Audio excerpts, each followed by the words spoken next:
You slip out of your mother, high in the rainforests of Borneo. Instantly, your hands clamp onto her belly fur and lock tight.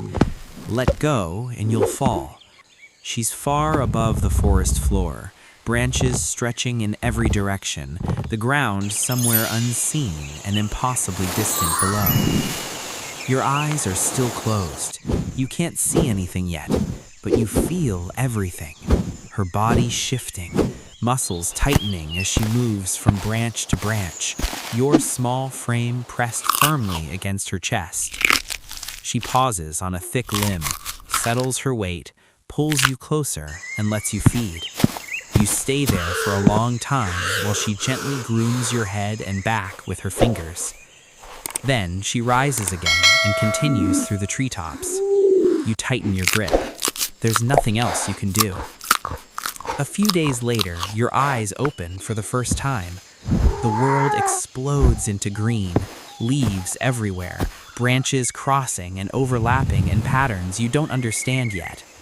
Your mother climbs toward a tree heavy with small orange fruit. She sits on a wide limb and begins to eat, tearing the fruit apart with practiced hands. You watch closely, but don't try any yourself. For now, you still feed only from her. Another female appears on a nearby branch with an older infant clinging to her side. Both mothers freeze. No sounds, no sudden movements, just long, silent staring. Your mother shifts her weight and moves to another part of the tree.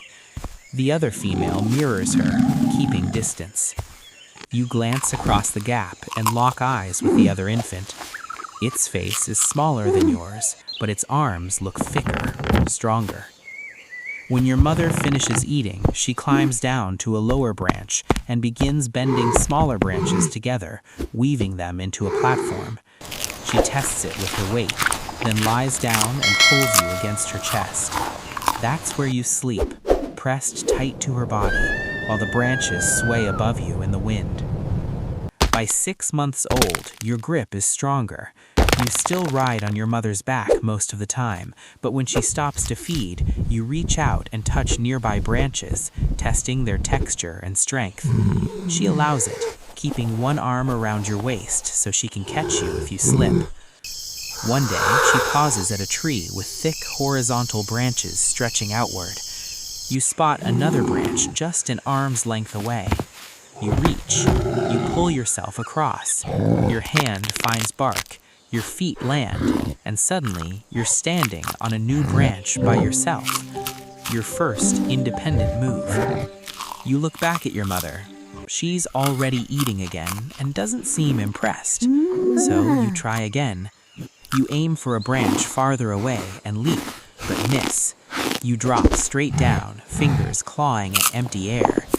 At the last moment, your hand catches a smaller branch below. Your body jerks violently to a stop, leaving you dangling by one arm, legs kicking at nothing. Your mother reacts instantly.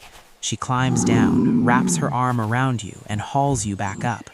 She holds you close, running her fingers over your arms and legs, checking for breaks.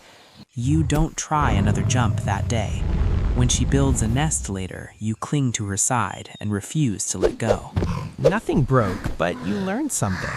Not every branch will hold. Not every gap can be crossed.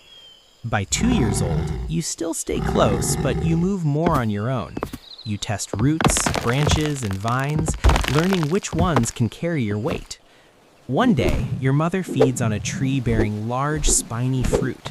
You watch as she twists one free, tears through the thick shell with her teeth, and pulls it apart with her fingers. Inside is soft yellow flesh. The smell is rich and sweet. She breaks off a piece and hands it to you.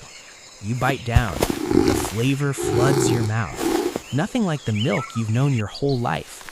You reach for another fruit and try to open it yourself, but your hands aren't strong enough. The spines dig into your fingers, forcing you to let go. A few days later, you find small, round fruits growing in clusters. They're easy to pick. You eat one, then another, until you've eaten more than a dozen. Your stomach begins to twist painfully. You curl up on a branch, clutching your belly. Your mother climbs over and sits beside you, gently grooming your hair while you wait for the pain to pass. You're learning which trees feed you and which ones don't, but the forest is vast, and you've barely begun to know it. By 4 years old, you spend hours alone, swinging between branches and testing your limits. One day, a long, deep sound rolls through the forest, louder than anything you've ever heard. You freeze. Your mother doesn't hesitate. She grabs you and moves fast, swinging through the canopy with urgency. You look back and see him, a massive male orangutan, twice her size, with a wide, flat face and thick cheek pads bulging from both sides. He follows steadily. Your mother doesn't slow. She crosses into another tree, then another, until the distance grows. The male stops, releases another long call, then turns away. Your mother doesn't rest until the sound is gone. One day, others will run from you the same way.